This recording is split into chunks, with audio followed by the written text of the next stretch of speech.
Hi hello నమస్తే. Welcome back to my YouTube channel. ముందుగా అందరికీ రెండవ కార్తీక సోమవారం శుభాకాంక్షలు. నేనైతే ఈరోజు తెల్లవారుజామున నిద్రలేచి చక్కగా చన్నీళ్ళ స్నానం వచ్చేసి ఇల్లంతా శుభ్రం చేసుకొని ముందుగా తులసి కోట దగ్గర దీపం పెట్టేసుకున్నాము.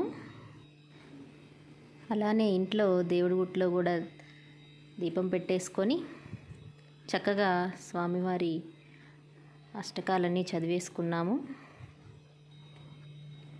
ఇలా ఉదయాన్నే నిద్ర లేచి చక్కగా దేవుడి దగ్గర దీపం పెట్టుకొని దేవుడి నామస్మరణ చేస్తూ ఉంటే మనసుకి చాలా హాయిగా ఉంటుందండి.